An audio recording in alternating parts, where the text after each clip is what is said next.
नमस्कार प्यारे विद्यार्थियों, मैं सीताराम सोनी एजुकेशन के इस ऑनलाइन प्लेटफॉर्म पर आपका हार्दिक स्वागत करता हूं। दोस्तों, महिला एवं बाल अपराध के बारे में पढ़ रहे थे अपन, और महिला एवं बाल अपराध से संबंधित आज एक बहुत ही शानदार जानदार टॉपिक पढ़ने वाले हैं अपन। और उस टॉपिक का नाम क्या है, जो कि एक समाज में कुरीति भी है। उस कुरीति को देखते हैं, ये कुरीति क्या है। अरे भाई, किसी की जॉब लग जाए तो फिर उसकी क्या डिमांड बढ़ती है, दहेज की बढ़ती है ना, ऐसे मन में इच्छा होती है ना। तो उस इच्छा को पूरी करने वाला, आपके उस इच्छा के ऊपर रोक लगाने वाला एक अधिनियम भारत सरकार लेके आई, और उस अधिनियम का नाम है दहेज निषेध अधिनियम। क्या नाम है? दहेज निषेध अधिनियम 1961। अधिनियम 1961। इस अधिनियम के अंतर्गत क्या क्या प्रावधान है, वो सारे प्रावधान अपन देखेंगे। इस अधिनियम में कितनी धाराएं हैं, उनके बारे में अपन पढ़ेंगे। ज्यादा नहीं, छोटा सा अधिनियम है, लेकिन इस अधिनियम की धाराएं जो है वो सारी की सारी इंपॉर्टेंट है। क्या है? सारी की सारी इंपॉर्टेंट। सबसे पहली बात, इस अधिनियम की अगर अपन बात करें तो अधिनियम से संबंधित दिनांक आपको याद होना बहुत जरूरी है। अधिनियम की बात करते हैं, सुनना ध्यान से कि यह अधिनियम सबसे पहली बात पारित कब हुआ। एक डेट याद रखनी है पारित कब हुआ, एक डेट याद रखनी है लागू कब हुआ। दोनों दिनांक आपके दिमाग में, जहन में उतर जानी चाहिए, क्योंकि क्वेश्चन बन सकता है सीधा कि दहेज निषेध अधिनियम कब पारित हुआ, दहेज निषेध अधिनियम कब लागू हुआ। तो दहेज निषेध अधिनियम पारित कब हुआ? 20 मई 1961 को। कब हुआ? 20 मई 1961 को यह अधिनियम क्या होता है? पारित होता है। लेकिन यह अधिनियम लागू कब हुआ? तो यह अधिनियम लागू हुआ 1 जुलाई 1961 को। कब हुआ? 1 जुलाई 1961 को लागू होता है। टेंशन मत लेना विद्यार्थियों, आपको इसकी एक एक धारा याद करवा दूंगा कि कौन सी धारा में क्या प्रावधान है, ये सारी चीजें आपको याद होगी, है ना। तो टेंशन लेने का नहीं। चलते हैं, देखते हैं। अब इस अधिनियम की अगर अपन बात करें तो इस अधिनियम में क्या प्रावधान है, तो ध्यान से सुन लेना। इस अधिनियम के तहत लिख लेना, साथ में नोट्स बनाने आपको एकदम शानदार तरीके से मैं बता रहा हूं। सुनो, इस अधिनियम में क्या प्रावधान है। इस अधिनियम के तहत किसी भी व्यक्ति द्वारा दहेज लेना, देना या दहेज संबंधी कार्य में सहयोग करना कानूनन अपराध माना जाता है। चाहे वह अपराध प्रत्यक्ष हो, चाहे वह अपराध अप्रत्यक्ष हो। सुनना ध्यान से। इस अधिनियम के तहत, इस अधिनियम के तहत यह प्रावधान है कि यदि कोई व्यक्ति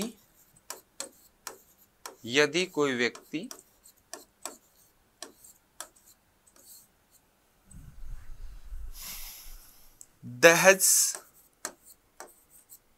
लेना या देने का कार्य करता है, या इससे संबंधित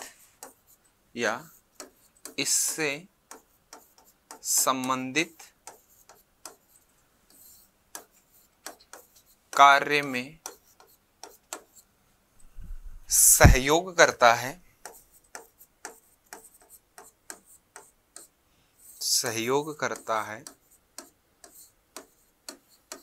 चाहे वह प्रत्यक्ष हो या अप्रत्यक्ष हो, कानूनन अपराध माना जाता है। कानूनन अपराध माना जाता है। ये हो गई बात भाई कि इस अधिनियम के तहत यह प्रावधान है कि यदि कोई व्यक्ति प्रत्यक्ष या अप्रत्यक्ष रूप से दहेज लेने देने का कार्य करता है या फिर दहेज के किसी भी कार्य में सहयोग करता है तो उसे कानूनन अपराध माना जाता है। तो ये हुआ अधिनियम। अब इस अधिनियम की कौन सी धारा में क्या प्रावधान है, किस प्रकार का अपराध करने पर कितनी सजा का प्रावधान है, वो सारे के सारे प्रावधान अपन देखते हैं। तो चलिए दोस्तों शुरुआत करते हैं। यहां तक आप देखो मेरे साथ जैसे मैं लिख रहा हूं, आपको ऐसे प्रॉपर रूप से नोट्स बनाने कि हाँ पारित कब हुआ, लागू कब हुआ, अब इस अधिनियम में क्या प्रावधान है, अब इस अधिनियम की धारा के अकॉर्डिंग अपन देखते चलेंगे। वैसे के वैसे आपको नोट्स बनाने, एज इट इज बना लेने, कहीं पर कुछ भी देखने की आवश्यकता नहीं है। चलिए बात करते हैं सबसे पहले इस अधिनियम की धारा 1। इस अधिनियम की धारा 1, धारा 1 में क्या प्रावधान होता है? हमेशा अधिनियम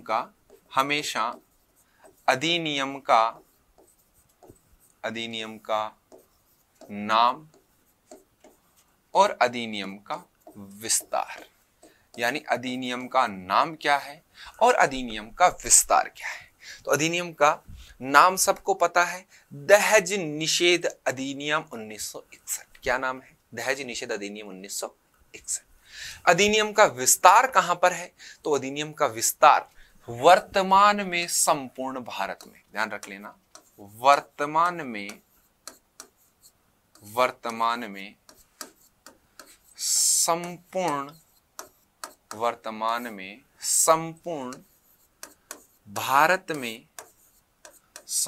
भारत में इसका विस्तार, वर्तमान में संपूर्ण भारत में इसका विस्तार। लेकिन आपसे पूछा जाए कि इस अधिनियम का संपूर्ण भारत में विस्तार कब से है, तो यह डेट आपको याद रखनी है 1 नवंबर 2019।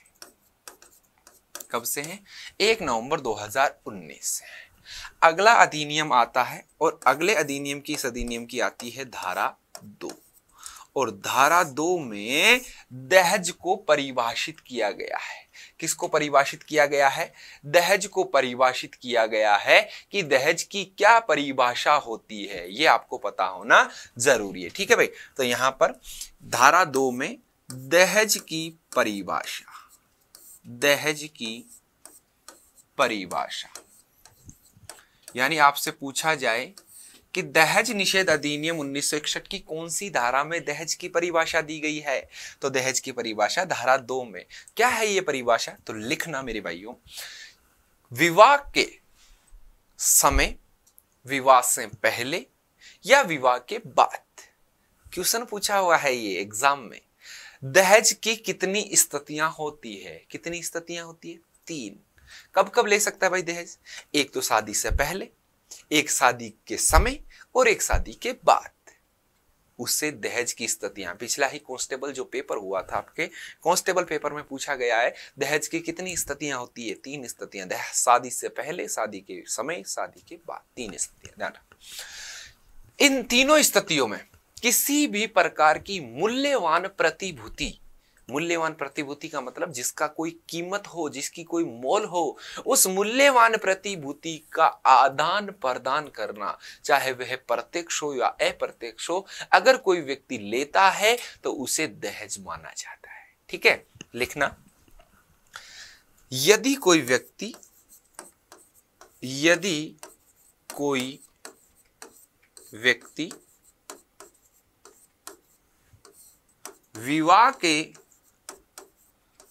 विवाह के संदर्भ में प्रत्यक्ष या अप्रत्यक्ष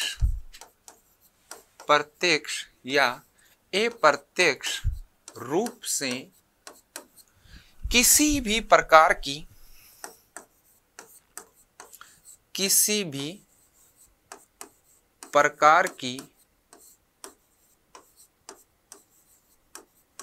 मूल्यवान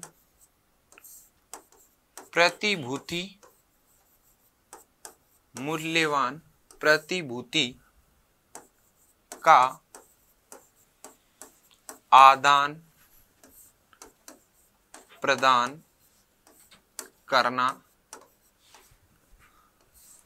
दोनों ही पक्ष द्वारा, दोनों ही, ऐसे जरूरी नहीं है कि वधु ही वाले देश देते, नहीं, दूल्हे वाले भी देश देते थे। तो दोनों ही पक्ष, ध्यान रखना, आदान प्रदान करना दोनों पक्ष के द्वारा, दोनों पक्ष के द्वारा कानूनन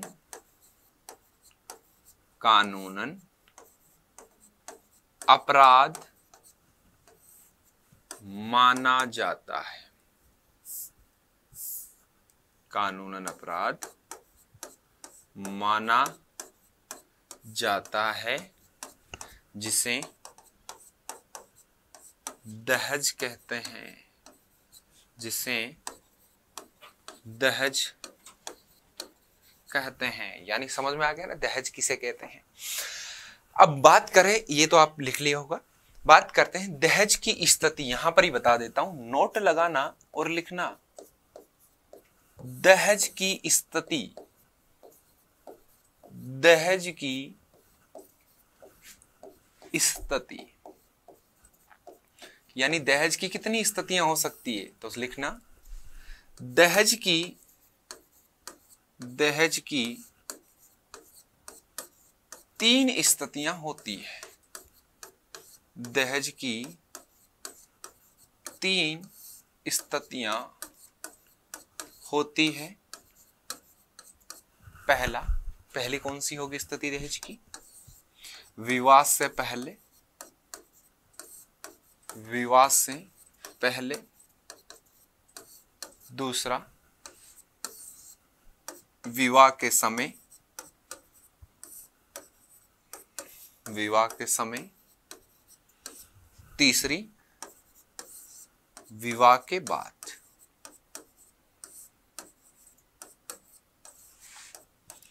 तीसरी, विवाह के बाद। तो सर दहेज ये होता है, तो फिर सर शादी में देते हैं वो क्या होता है?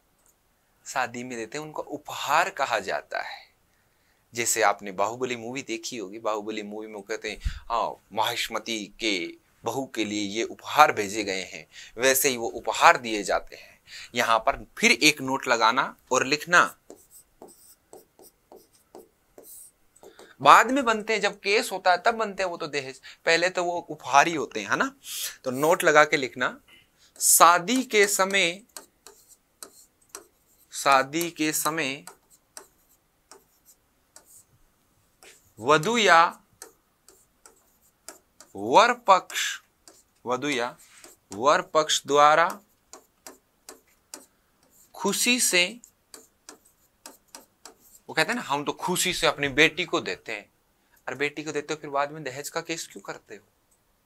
यानी वर या वधू पक्ष द्वारा खुशी से दिया जाने वाला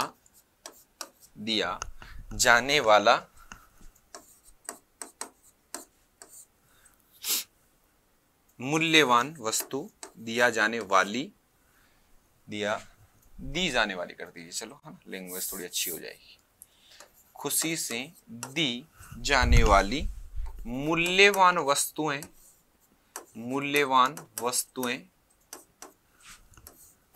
उपहार तथा स्त्री धन कहलाती है। उपहार तथा स्त्री धन कहलाता है, जिसको, लो एक बात और ध्यान रख लो, अगर वो स्त्री धन है तो उसको, जिसको वधू द्वारा मांगने पर देना भी पड़ता है, जिसको वधू द्वारा मांगने पर, जिसको वधू द्वारा मांगने पर लौटाना भी अनिवार्य है, अनिवार्य है।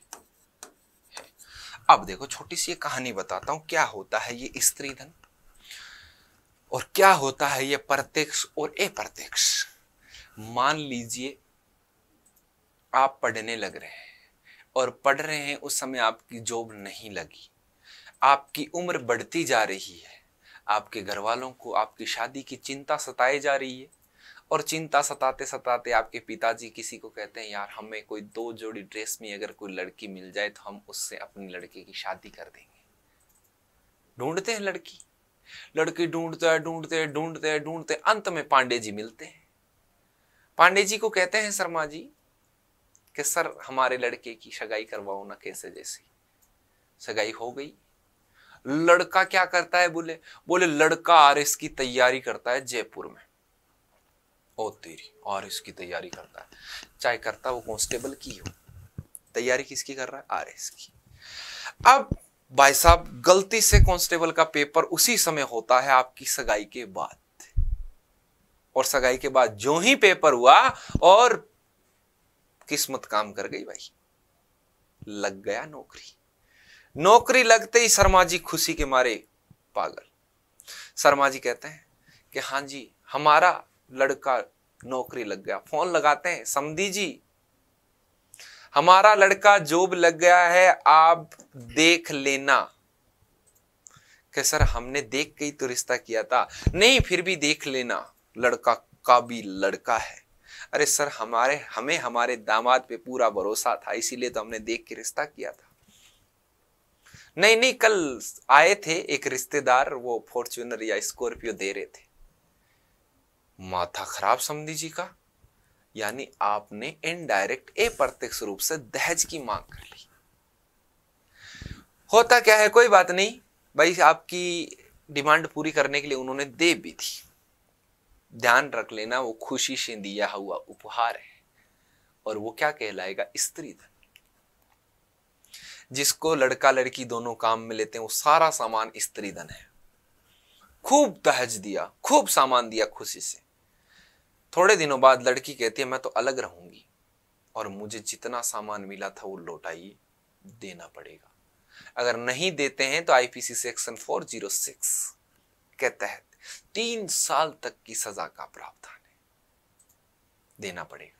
यानी आपने वो फॉर्च्यूनर कितनी चलाई जितनी तो ठीक है, लेकिन देनी पड़ेगी। टायर घिस गए तो नए डाल के देने पड़ेंगे, बर्तन में अगर तिराड़ भी आ गई तो नया देना पड़ेगा। लालच बुरी बलाए है, मत करना। धारा 2 दहेज की परिभाषा बता दी, दहेज की स्थिति बता दी, और आपके स्त्री धन के बारे में भी बता दिया। अब होता है ऐसे अपराध, यानी अब आती है अपराध से संबंधित धाराएं। यानी सबसे पहली आएगी धारा 3। धारा 3, तो धारा 3 में क्या प्रावधान किया गया है? धारा 3 में दहेज लेना व देना कानूनन अपराध है। अगर कोई व्यक्ति दहेज लेने व देने का कार्य करता है तो उसे 5 वर्ष तक की सजा का प्रावधान है, तथा 15,000 रुपए के जुर्माने का प्रावधान भी किया गया है। कितने रुपए की जुर्माना? 15,000, और 5 वर्ष तक की सजा का प्रावधान लिखिए। धारा 3 में है ये प्रावधान। यदि कोई व्यक्ति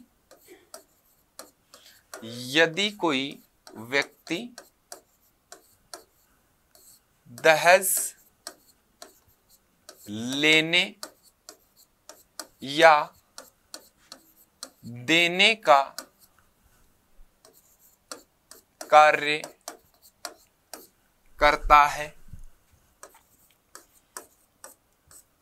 या इसमें प्रत्यक्ष या अप्रत्यक्ष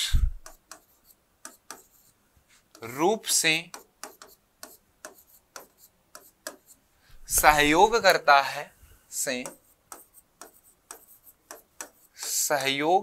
है तो कानूनन अपराध है। इस अपराध के लिए इस अपराध के लिए 5 वर्ष तक की सजा एवं 15,000 रुपए के 15,000 रुपए के जुर्माने का प्रावधान है। यानी अगर आपने दहेज लिया या दिया या फिर दहेज के कार्य में किसी प्रकार से सहयोग किया तो वो आपके कानूनन अपराध माना जाता है। अब अगर अपन बात करें कि कोई व्यक्ति दहेज के लिए उकसाए, जैसे मान लो आपने, अगर हुआ क्या, आपकी शादी हुई, अब शादी होने के बाद आपने क्या करना शुरू कर दिया कि उस समय तो मिला नहीं, तो आपने उसको उकसाना शुरू कर दिया। उकसाने मतलब बार बार आप उसके साथ मारपीट कर रहे हैं कि तू तेरे घर से ये नहीं लाई, वो नहीं लाई, अब लेके आ, या फिर शादी के समय उसे उकसाया जा रहा है, यानी दहेज मांगा जा रहा है।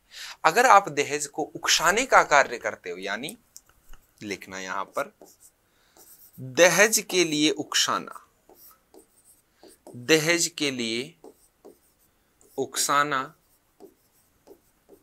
उकसाना कानूनन अपराध, कानूनन अपराध है। अब जब अपराध है तो क्या मिलेगी? सजा मिलेगी। क्या मिलेगी? सजा। अब देखो सजा, सजा है, पहले यहां लिखना सजा अधिकतम, अधिकतम 6 माह की सजा, 6 माह की सजा प्लस 5,000 रुपए के जुर्माने का प्रावधान। 5,000 रुपए का क्या हुआ? जुर्माना। ये याद रखना है और इसके ऊपर क्या चला देना है? रेड पेन चला देना है। क्या चला देना है? रेड पेन चला देना है। ये याद होनी चाहिए आपको, लिखनी भी है, और लिख के क्या चला देना? रेड पेन चला देना, यानी इसको क्या कर देना? काट देना। ये प्रावधान पहले था, यानी अब नहीं है सर, बिल्कुल नहीं है। अब क्या प्रावधान है सर और क्यों हटा दिया, ये भी मैं आपको बताऊंगा, सुन लेना ध्यान से। वर्तमान में, यहां से देखना, सुनना ध्यान से, वर्तमान में, वर्तमान में इस अपराध के लिए, वर्तमान में इस अपराध के लिए न्यूनतम 6 माह, न्यूनतम 6 माह तथा 10 वर्ष तक, 10 वर्ष तक की सजा का प्रावधान है। 10 वर्ष तक की सजा का प्रावधान है। यानी जो अधिकतम 6 माह थी, अब वो क्या हो गई? न्यूनतम हो गई, और बढ़ा दी गई कितनी? 10 वर्ष तक। यानी आपसे पूछा जाए दहेज के लिए उकसाने पर न्यूनतम कितनी सजा? 10 वर्ष। दहेज के लिए उकसाने पर कितने वर्ष तक की सजा? 10 वर्ष तक की। जुर्माना जो 5,000 था वो न्यूनतम हो गया और आपके 10,000 तक बढ़ा दिया। यानी अगली स्लाइड में लिख देता हूं, उकसाने पर, उकसाने पर 5,000 से 10,000 रुपए, एक कोष्टक में बात लिख देता हूं। दहेज में जुर्माना निर्धारित तो है, लेकिन इसे बढ़ाया भी जा सकता है। कब? दहेज के बराबर किया जा सकता है, यानी दहेज के बराबर तक जुर्माना लगाया जा सकता है। ध्यान रख लेना, दहेज के बराबर तक 6,000 रुपए तक के जुर्माने का प्रावधान है। सर पहले वो था और बाद में ये हो गया, ये क्यों हुआ? अधिनियम में संशोधन हुआ। क्या हुआ? अधिनियम में संशोधन हुआ। तो सर अधिनियम में संशोधन कब हुआ? 2 बार हुआ। कब कब हुआ? 1984 और 86 में। नोट लगाओ और लिखो, नोट लगाओ और लिखो। क्या लिखें सर? इस अधिनियम में, इस अधिनियम में, इस अधिनियम में सन 1984, सन 1984 तथा 1986 में, 1986 में संशोधन भी किया गया, संशोधन भी किया गया। अब देखो मेरी बात सुनो, ये हो गई बात इसकी, दहेज लेना देना और उकसाने के लिए सजा का प्रावधान हो गया, यानी इसके लिए सजा का जो प्रावधान था वो मैंने बता दिया।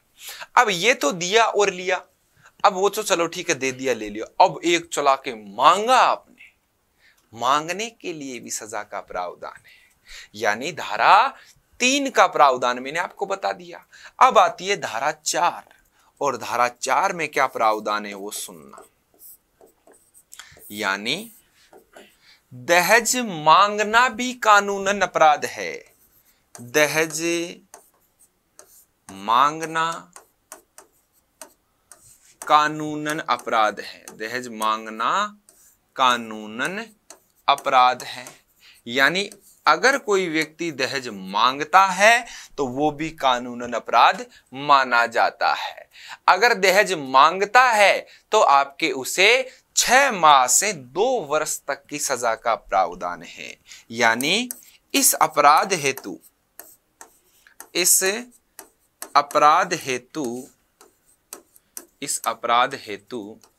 6 माह से 2 वर्ष तक की सजा का प्रावधान है, एवं 10,000 रुपए के जुर्माने का भी प्रावधान है।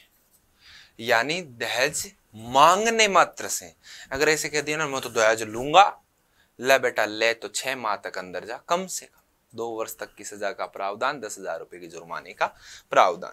चलो, दहेज लिया कानूनन अपराध, धारा 3 में मांगा तो भी कानूनन अपराध। अब सबसे बड़ा अपराध करने आ गए भाई, क्या?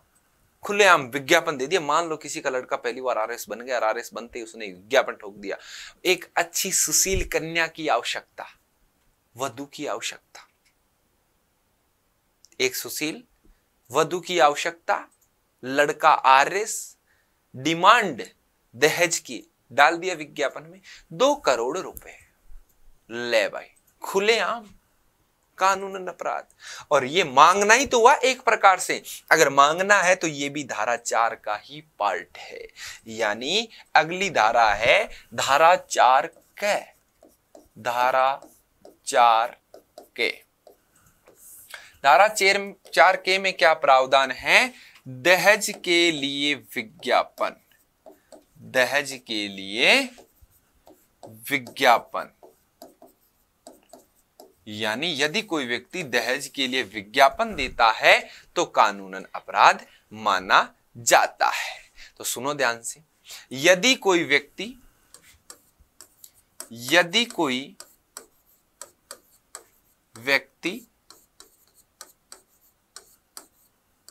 दहेज के लिए, यदि कोई व्यक्ति दहेज के लिए विज्ञापन देता है, दहेज के लिए विज्ञापन देता है, तो कानूनन अपराध माना जाएगा, कानूनन अपराध माना जाएगा। इस अपराध के लिए, इस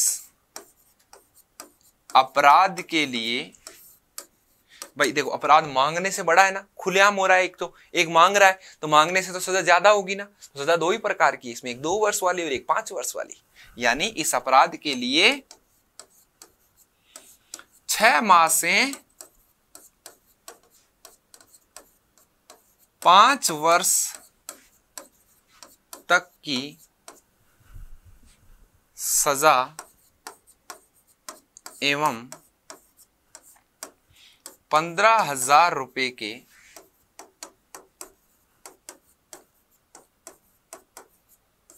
जुर्माने का प्रावधान किया गया है। That's okay. यानी दहेज के लिए विज्ञापन दे दिया तो कानूनन मामला अपराध है, और विज्ञापन के लिए सोच लो कितनी सजा का प्रावधान किया गया है। अब मान लो कोई व्यक्ति आपके इससे माने ही नहीं, और माने नहीं होता क्या है, मान लीजिए एक व्यक्ति ने अपनी लड़की की शादी की और लड़के ने डिमांड कर दी कि साहब आपकी वो फला फला प्रॉपर्टी है ना, उस प्रॉपर्टी में आधा हिस्सा मेरा। हाँ, लड़की का बाप और ज्यादा माइंडेड, बोले ठीक है साहब दे देंगे। लड़के ने कहा ऐसे नहीं मानू। बोले कैसे मानेगा? बोले एग्रीमेंट करना पड़ेगा इस चीज का कि मैं हाँ शादी के बाद ये नाम करवा दूंगा तुम्हारे।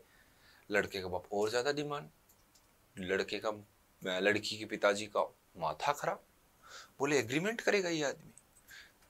उसने राय ली, बोले कोई दिक्कत नहीं, ठीक है जी एग्रीमेंट भी कर देंगे। एग्रीमेंट कर दिया, शादी हो गई। शादी के बाद लड़की के पिताजी ने कहा चल हट बदमाश, मैं तेरे नाम करूंगा। बोले आपने एग्रीमेंट किया है। बोले कोई बात नहीं, कर दिया तो कर दिया, क्या करोगे? केस करूंगा। बोले करते। अगर ऐसा कोई करार होता है, ध्यान सुन लेना, दहेज संबंधी करार अगर आप करते हैं तो उसे शून्य माना जाता है, और ये इस अधिनियम की धारा 5 में कहा गया है। लिखो धारा 5, धारा 5, दहेज संबंधी करार का शून्य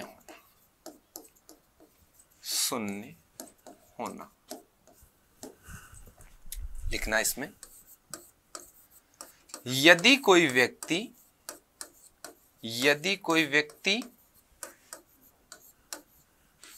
दहेज के लिए किसी प्रकार का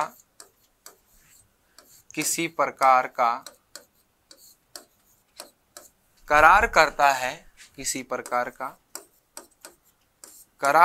है, तो उसे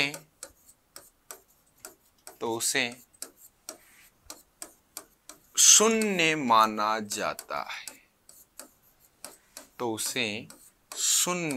माना जाता है। सबसे पहले दहेज लेना देना अपराध, दहेज मांगना अपराध, दहेज के लिए विज्ञापन देना अपराध, और दहेज के लिए एग्रीमेंट करना भी कानूनन अपराध माना जाता है। अब होता क्या है, मान लीजिए दहेज दिया गया, जब ये दहेज दिया जा रहा है तो कोई अन्य व्यक्ति कहता है कि हाँ मैं मीडिएटर हूं, जैसे अप्रत्यक्ष रूप से लिया। अप्रत्यक्ष रूप से कैसे? तो मान ले सगाई जो है वो फूफा जी ने करवाई, तो फूफा जी कहते हैं कि हाँ मेरे को दे दो, मैं ले लूंगा। उसने बीच में मांग लिया। जैसे लड़के के पिताजी ने कह दिया कि आप सगाई करवा रहे लेकिन मैं दहेज 1 करोड़ रुपए लूंगा। बोले ठीक है मैं दिलवाऊंगा। फूफा जी गए भागे भागे लड़की वाले के पास, बोले 1 करोड़ रुपए लेगा, और डायरेक्ट लेगा नहीं। तो बोले कैसे लेगा? बोले पहले मुझे देना पड़ेगा। तो बोले कोई बात नहीं हम आपको दे देंगे।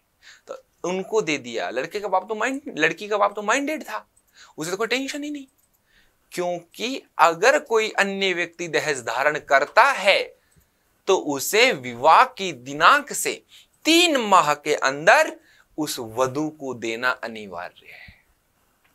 अगर वधू 18 वर्ष से कम की है तो 18 वर्ष के कंप्लीट होने के 3 माह तक, वधू के कोई बच्चा हो गया और वधू एक्सपायर हो गई यानी 100 वर्ष पहुंच गई, अब इस दुनिया में नहीं रही, तो उसकी संतान को देना अनिवार्य है। अगर संतान नहीं है तो वधू के माता पिता के पास पहुंच जाता है वापस। लेना ही नहीं है दहेज, नहीं है अपनी वो चीजें। चलिए अगली धारा, धारा 6, धारा 6। धारा 6 में क्या है?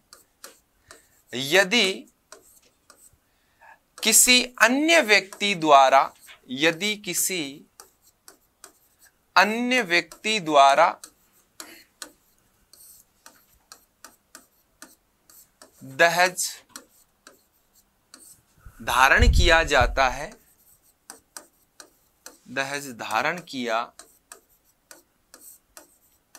जाता है तो विवाह की दिनांक से, तो विवाह की दिनांक से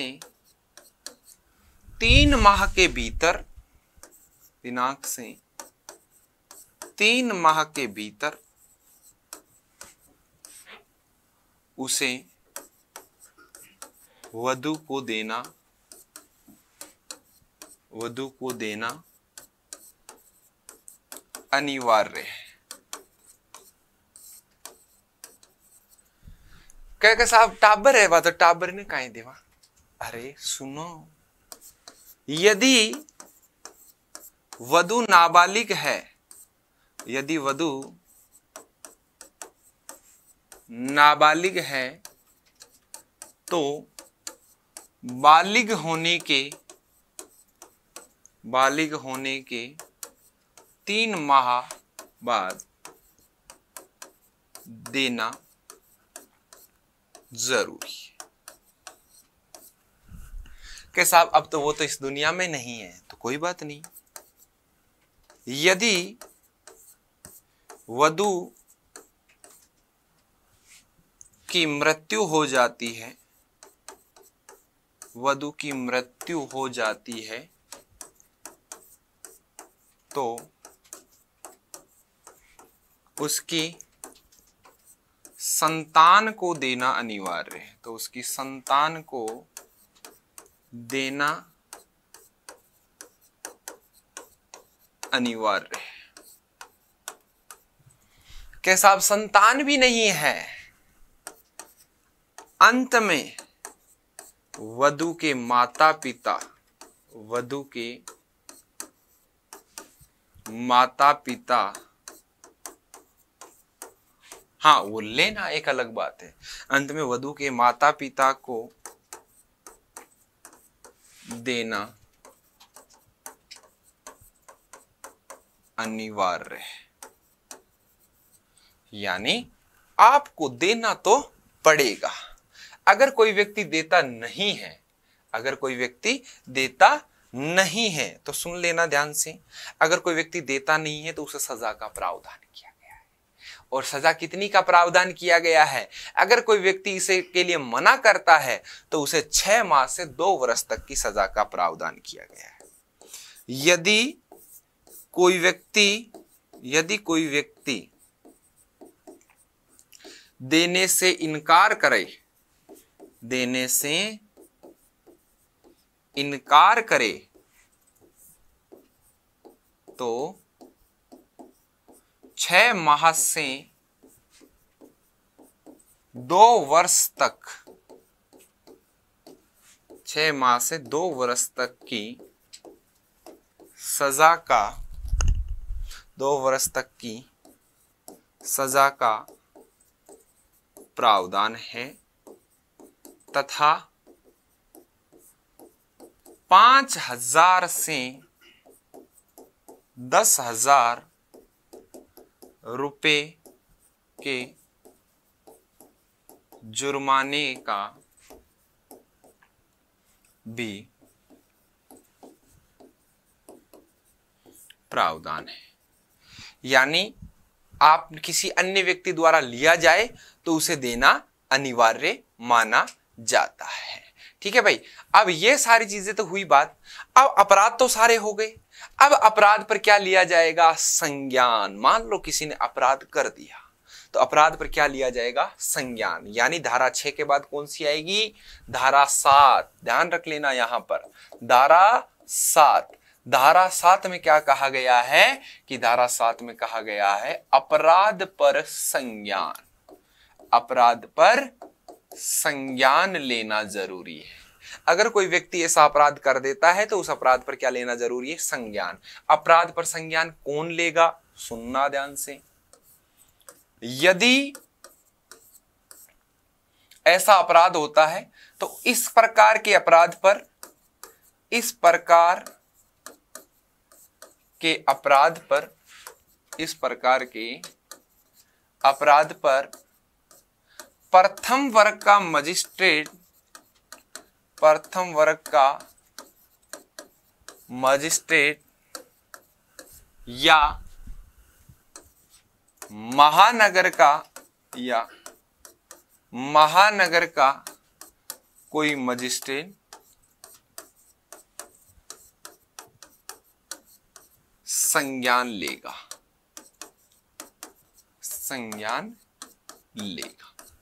हो गई कहानी। क्या संज्ञान कौन लेगा? प्रथम वर्ग का मजिस्ट्रेट। अब संज्ञान लिया तो संज्ञान लेने के बाद कहेगा अपराध जमानतीय है या अजमानतीय है, संज्ञेय है या असंज्ञेय। संज्ञान लिया जा रहा है तो अपराध संज्ञेय है, यानी ये बात कही गई है धारा 8 में। दहेज का अपराध एक प्रकार का संज्ञेय और अजमानतीय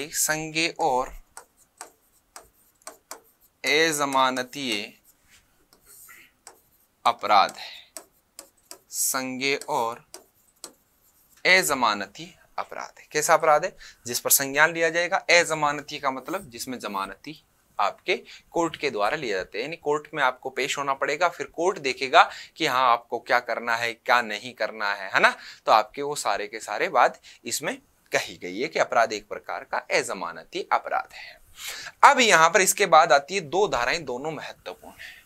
एक है धारा 8A, एक है धारा 8B। दोनों महत्वपूर्ण है, ध्यान सुन लेना। धारा 8A में सबूतों के बारे में बताया गया है, सबूतों का भार तथा इसकी शिकायत के बारे में भी बताया गया है कि इसके संबंधी जो शिकायत है वो 1 वर्ष के भीतर होनी चाहिए, है ना। 1 वर्ष के भीतर इसकी शिकायत भी होनी चाहिए। ऐसा अपराध होता है, इन अपराधों को रोकने के लिए जो संबंधित सरकार होती है, यानी संबंधित सरकार का मतलब राज्य सरकार जो होती है, उस राज्य सरकार द्वारा एक अधिकारी की नियुक्ति की जाती है और उस अधिकारी का नाम होता है दहेज निषेध अधिकारी या फिर दहेज प्रतिषेध अधिकारी भी कह सकते हैं अपन, ठीक है।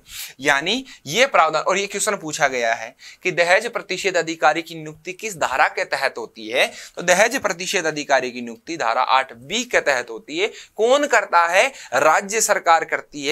और अधिकारी कौन होता है? तो अधिकारी वो आपके राज्य सरकार का जिला अधिकारी होता है। एक प्रकार का वो कौन होता है? जिला अधिकारी होता है। तथा राज्य सरकार अगर कोई ऐसा अपराध होता है तो उस अपराध की रोकथाम के लिए एक बोर्ड का गठन भी कर सकती है, जिस बोर्ड में आपके 5 अधिकारी होते हैं, 5 अधिकारी, और उन अधिकारियों में 2 महिलाएं भी होती है। तो इस बोर्ड का भी ध्यान रखना आप, क्योंकि पिछली बार आपके अधिकारी का तो पूछ लिया, बोर्ड का भी ध्यान रखना। कितने अधिकारी? 5 और महिलाएं 2। इसके बाद आपके इसमें संशोधन होते हैं, ठीक है। यानी धारा 8B के तहत राज्य सरकार द्वारा, यहां लिख लेना आप, ध्यान से लिखना, राज्य सरकार द्वारा दहेज के अपराधों, दहेज संबंधी अपराधों पर या अपराधों को रोकने के लिए,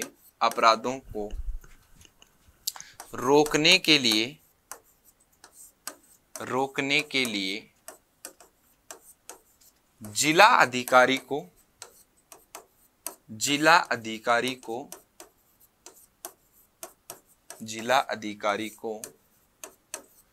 दहेज प्रतिषेध अधिकारी के रूप में, दहेज प्रतिषेध अधिकारी के रूप में नियुक्त किया जाता है, तथा बोर्ड का गठन भी किया जाता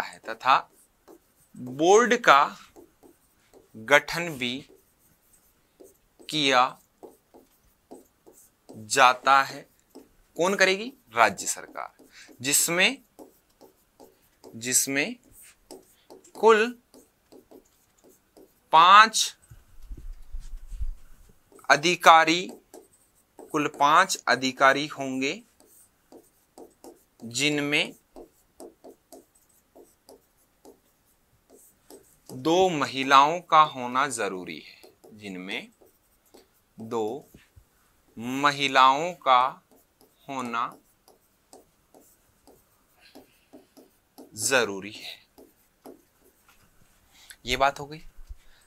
जिनमें कुल 5 अधिकारी होंगे, बोर्ड का गठन होता है। मान लीजिए कोई ऐसा मुद्दा हो गया तो उस मुद्दे के लिए आपके एक बोर्ड का गठन कर देगी और बोर्ड में कितने अधिकारी होंगे? 5 अधिकारी। महिलाएं कितनी होगी? 2। ये होता है आपका अधिनियम। अब इस अधिनियम की 2 धाराएं वो और ज्यादा ध्यान रखना, यहां पर ये एग्जाम में नहीं पूछी जाएगी लेकिन फिर भी बता देता हूं, 2 ही धारा और है, धारा 9 और धारा 10। धारा 9 के अंतर्गत क्या प्रावधान है कि भाई इसमें दोनों में ही प्रावधान है कि अगर जैसे कोई राज्य सरकार है या केंद्र सरकार है, इन दोनों को ही कोई चीज अच्छी लगे तो उसमें आपके संशोधन कर सकती है। तो संशोधन पहले कौन करेगा? केंद्र। फिर कौन करेगा? राज्य। यानी धारा 9 के तहत केंद्र सरकार द्वारा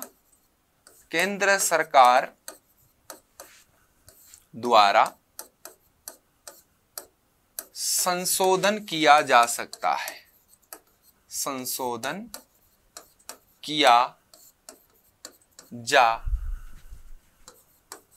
सकता है। और इसमें राज्य सरकार द्वारा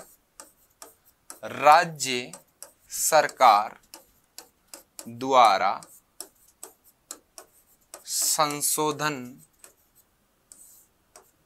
किया जा सकता है। दोनों बातें हो गई कंप्लीट। यह अधिनियम की धारा कंप्लीट। अब सुनना ध्यान से, सारी वापस एक बार रिवाइज करोगे। सबसे पहले धारा 1 अधिनियम का नाम विस्तार, धारा 2 अधिनियम की जो दहेज की परिभाषा है वो दी गई है, धारा 3 में दहेज लेना देना अपराध, धारा 4 में दहेज मांगना अपराध, धारा 4K में दहेज के लिए विज्ञापन देना अपराध, धारा 5 में दहेज के लिए करार करना कानूनन अपराध, धारा 6 में दहेज किसी अन्य व्यक्ति द्वारा धारण किया जाए तो उसे देना अनिवार्य, धारा 7 में अपराध पर संज्ञान लेना, धारा 8 में सबूतों के भार के बारे धारा 8 में अपराध जमानती अजमानती बताया गया है, धारा 8A में सबूतों के बारे में बताया गया तथा 1 वर्ष में शिकायत के लिए कहा गया है, धारा 8B में आपके दहेज प्रतिषेध अधिकारी की नियुक्ति होती है, धारा 9 में केंद्र सरकार इस अधिनियम में संशोधन कर सकती है, धारा 10 में राज्य सरकार द्वारा इसमें संशोधन किया जा सकता है। अब बात करें अपन तो इस अधिनियम से संबंधित आईपीसी की धाराएं, यानी दहेज से संबंधित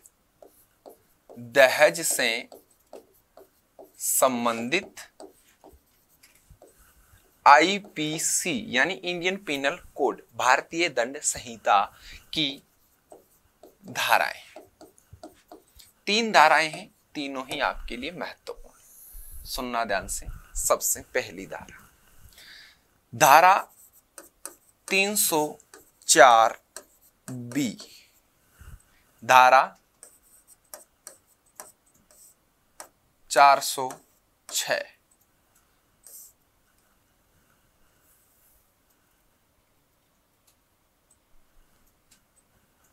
धारा 498A। यह होती है बात यहां से। मान लीजिए होता क्या है, किसी व्यक्ति की शादी हुई, शादी में दहेज नहीं दिया तो वो शादी के बाद क्या कर सकता है? उसे परेशान करेगा। परेशान करने की वजह से क्या हो जाएगी? लड़की आत्महत्या कर ले, या लड़की को मार दिया जाए, लड़की को जला दिया जाए। ऐसे अपराध भी खूब होते हैं। इन सब को कहा जाता है दहेज हत्या। यानी धारा 304B में दहेज हत्या के बारे में बताया गया है। किसके बारे में? दहेज हत्या के बारे में। अब आपको यह पता होना चाहिए दहेज हत्या किसे कहते हैं। यदि किसी स्त्री की, यदि किसी महिला की विवाह के दिनांक से 7 वर्ष तक किसी अज्ञात कारण से मृत्यु हो जाए, आत्महत्या कर ले, तो उसे दहेज हत्या माना जाता है, जो कि एक गैर जमानती अपराध है। इस अपराध के लिए कम से कम 7 वर्ष की सजा तथा आजीवन कारावास की भी व्यवस्था है। लिख लेना, विवाह की दिनांक से यदि किसी महिला की, सुनो यहां से लिखो, यदि किसी विवाहिता की, महिला नहीं लिखेंगे अपन, यहां विवाहिता लिखेंगे, विवाहिता की विवाह की दिनांक से, विवाह की दिनांक से, विवाह की दिनांक से 7 वर्ष तक किसी अज्ञात कारण से, किसी अज्ञात कारण से मृत्यु हो जाए या आत्महत्या करे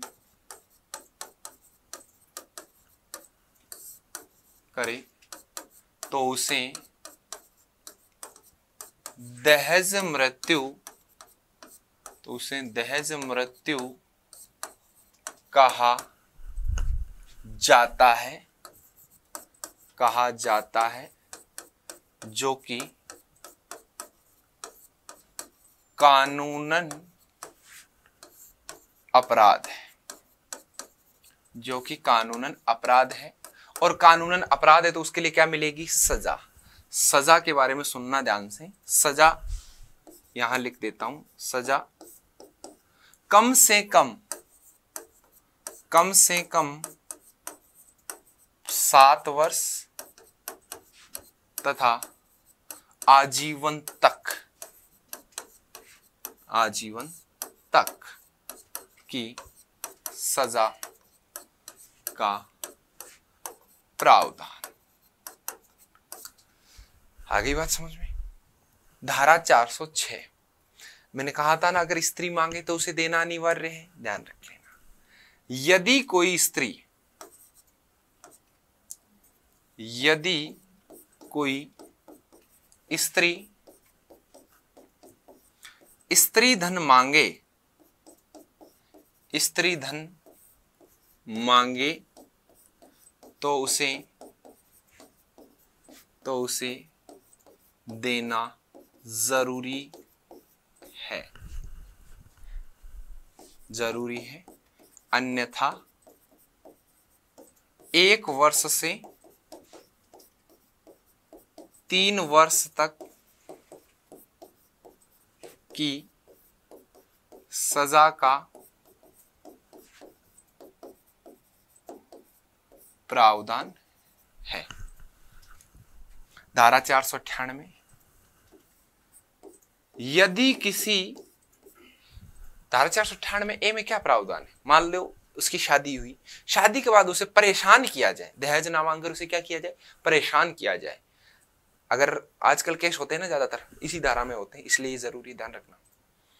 मान लो शादी हुई, शादी के बाद ननद ने परेशान किया, जेठ ने परेशान किया, जेठानी ने किया, या फिर आपकी देवरानी ने किया, चाचा ने, काकी ने, काके ने, किसी ने परेशान किया, कानूनन अपराध है बेटा, मत कर लेना।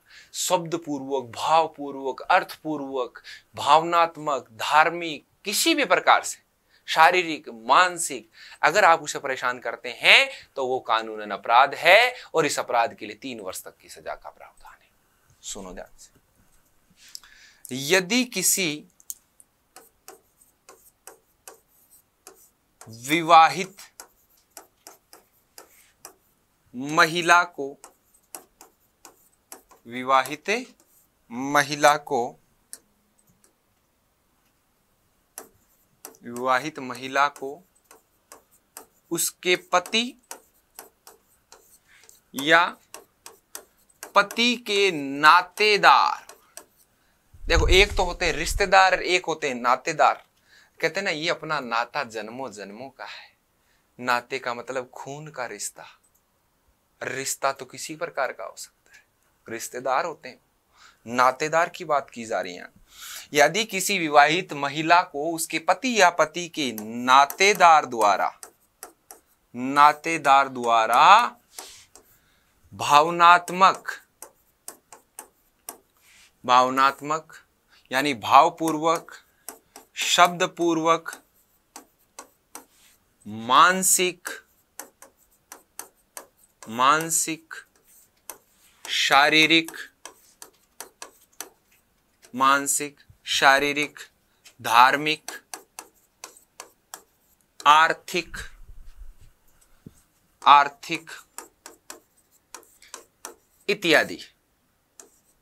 इत्यादि रूप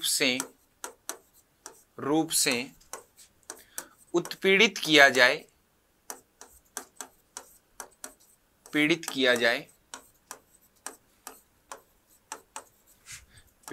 जाए तो कानूनन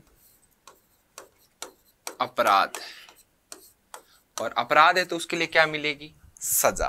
तो यहां पर भी क्या मिलेगी? इस अपराध के लिए सजा। और सजा कितनी मिलेगी? 3 वर्ष तक की सजा का प्रावधान है। देखो, कोई महिला, उसे भावनात्मक, यानी आपकी भावना गंदी हो, जैसे किसी महिला ने बर्तन मांजे, आपने उसमें छाछ डाल दी, गंदे कर दी, सब्जी डाल दी, गंदी कर दी, भावना गंदी हो गई। वो तो कह दी, अरे मैं तो काम करती हूँ, मेरी इन सब की भावना मेरे लिए गंदी है, मैं परेशान हो गई। मानसिक, माइंडली आप उसे टॉर्चर करना शुरू कर देते हो। शारीरिक यातनाएं देते हो, यानी मारपीट करते हो। धार्मिक, मान लीजिए एक घर में किसी की लव मैरिज हो गई हो, लव मैरिज में एक तो मुस्लिम एक हिंदू, अगर महिला मुस्लिम है और पूरा परिवार हिंदू है, उसे परेशान किया तो अपराध, और महिला हिंदू है मुस्लिम परिवार में हुई तो भी अपराध माना जाएगा। आर्थिक, यानी कहते हैं कि कोई पति है, नशेड़ी है, और वो शाम को पी के आए, चल निकाल 100 रुपए, कानूनन अपराध माना जाएगा। ऐसे किसी भी प्रकार से अगर महिला को उत्पीड़ित किया जाता है उसके पति या पति के नातेदार द्वारा, तो धारा 498A के तहत 3 वर्ष तक की सजा का प्रावधान है। तो ये था दहेज निषेध अधिनियम 1961। कैसा लगा? अच्छा लगा होगा। तो मिलते हैं अगली क्लास में, तब तक के लिए नमस्कार, जय हिंद, जय भारत।